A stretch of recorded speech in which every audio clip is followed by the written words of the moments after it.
Have you ever wondered why God's name isn't the same throughout different Bible translations?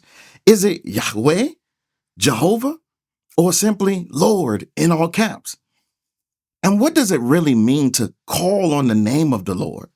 Today, we'll trace God's name through history, from the Tower of Babel, where humanity tried to make a name for themselves, to the promise of a pure language in Zephaniah, and then finally to the powerful unity found at Pentecost.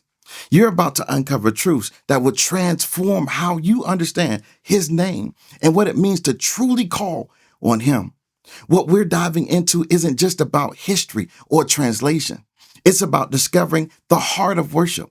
And by the end of this video, you'll walk away with a deeper understanding of God's essence, his promises, and how his name is less about how we say it and more about who we're addressing. Let me take you back to when I first started exploring the differences in Bible translations. I remember reading Exodus chapter 3, where God reveals his name to Moses as Ehyeh, I am. It was powerful, but I also noticed something strange. Many translations like the King James, NIV, and the CSB used Lord in all caps. Others like the ASV used Jehovah. And a few like the NLT, Legacy, and Holman used Yahweh. It felt confusing. Was I missing something? As I dug deeper, I realized this wasn't a question of pronunciation. It was about understanding God's essence. His name is more than syllables. It's a declaration of who he is. Like Moses standing before the burning bush, I realized that knowing his name meant knowing his authority, his character, his very essence, and his desire to be known by us. Maybe you've noticed similar differences in your Bible study, and you've also wondered, why the inconsistency? Why so many differences? And why does one Bible say Lord in all caps while others say God? Even the Leningrad Codex has 10 plus vocalizations of YHWH. So I promise by the end of this video, you'll see these differences in a completely new light. Let's start at the beginning, Genesis. In Genesis chapter 6, we often overlook a detail given in verse 4. I'll read it to you.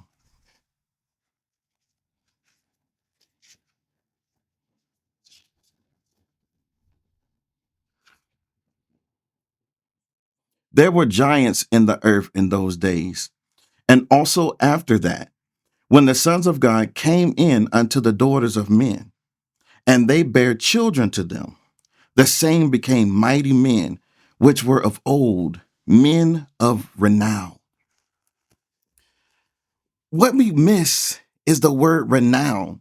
In Hebrew, this word is Shem, meaning name. So in this context, the text is literally telling us that all of the giants' doings were to make a name for themselves.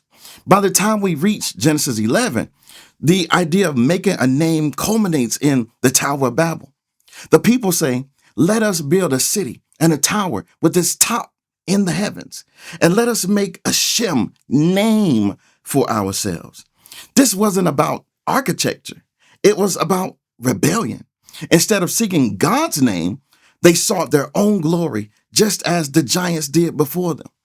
Even down to the materials they used to build it. They sought to make brick for themselves, something of their own creation, instead of using the stones God created. Is it a coincidence that they were building a tower that reached the heavens just after the flood? These people were the descendants of Noah, and they were ungrateful, even though they were saved from the very flood that destroyed everyone and everything that was not on that ark. They chose to rebel against the one who had showered kindness upon them instead and had rescued them from the flood. So God scattered them, confusing the language. But here's the key. God didn't scatter them out of cruelty nor anger. He did it to save humanity from the dangers of unifying under false purposes. If not, God said nothing can be restrained from them, which they have imagined to do. Now, let's fast forward to Zephaniah chapter 3, verse 9, where God promises to restore a pure language so humanity can call on the name of the Lord. This isn't about creating a single spoken language. It's about restoring clarity in worship. To call upon the name of the Lord isn't about pronunciation. It's about acknowledging who He is in spirit and in truth. We see a striking example of linguistic differences even within God's people in Judges chapter 12. In a conflict between the descendants of Joseph, Ephraim, and Manasseh, the Galileites used the word Shibboleth as a test. When fleeing Ephraimites tried to cross the Jordan River, they were asked to say Shibboleth. The Ephraimites didn't pronounce it the same way as the Galileites and said Sibboleth instead, revealing their identity. These were close relatives, descendants of the same patriarch, and yet their dialects had diverged over time. If the descendants of Ephraim and Manasseh pronounced something as simple as Shibboleth differently, how plausible is it that they said the name of God, the sacred one, gave to Moses at the burning bush, the YHWH, the same way? Did they pronounce it the same? These linguistic differences are a natural part of human language and culture. Yet, this also reminds us of a deeper truth. God is omniscient. His omniscience transcends pronunciation. At Pentecost, we see the first glimpse of God's promise of a pure language being fulfilled when the Holy Spirit descended. The apostles spoke in different tongues, and people from all nations heard the same message in their own tongue. Pentecost reversed Babel's confusion, uniting people under God's name, even though the languages were still different. But here's what makes this even more profound. God, who is omniscient, knew each heart in that crowd. It didn't matter how they vocalized His name, nor the language that they spoke His name in. What mattered was their sincerity. God is not human. He transcends language, dialect, and pronunciation. Whether we call Him the YHWH, Jehovah, Jehovah, Yahweh, Yahuwah, God, or simply Lord, He knows that we are calling on Him and not some other false God. Understanding this changes everything. The name of God isn't just a label. It's His very essence, His presence, authority, and character. And that's why translations differ. For example, the King James Bible uses Lord in all caps in place of the YHWH, a practice that began long before the King James Bible. This was done to honor the tradition of revering God's name. But here's the challenge. Sometimes these translation choices can obscure the deeper meaning. For instance, when we read Lord in all caps, we might miss that this points to the very personal, covenantal name of God, YHWH. Knowing this allows us to approach Scripture with a greater reverence and understanding. Now let's tackle a common myth. Many believe that the King James Bible was the first to replace the sacred name of God given to Moses at the burning bush with Lord. But the truth is, this tradition started centuries earlier with the Septuagint, the Greek translation of the Old Testament. The translators chose Kyrios, meaning Lord, to reflect God's authority. Here's another myth. Some argue that unless you pronounce God's name in the exact way they specifically choose to call on Him, whether that be Yahweh or Yahuwah, that by any other name, you're not truly calling on Him. Huh?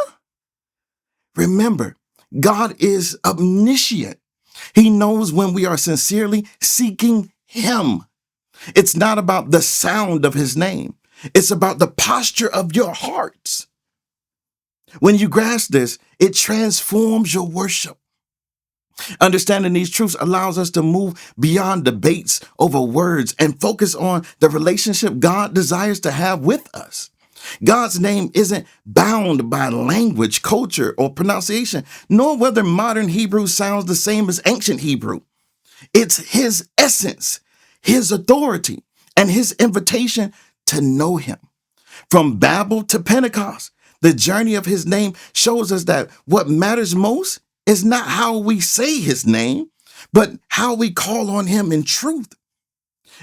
If this exploration has deepened your understanding, I'd love you to dive even deeper with me in my book, The Name Above All Names. In it, I uncover these themes in greater detail, exploring the depth and richness of God's name throughout Scripture. You can find it on my website at gclmedia.org or in the link below. And if you've got more questions about the Bible or looking for a greater clarity of God's Word, watch my next video, where I continue to break down the history of the Bible translations. And let me know in the comments, how does understanding the essence of God's name change your view of worship? God's name is more than a word. It's an invitation to know him. From the defiance of Babel to the unity of Pentecost, his name calls us into a deeper relationship. Keep seeking, keep learning, and always watch more.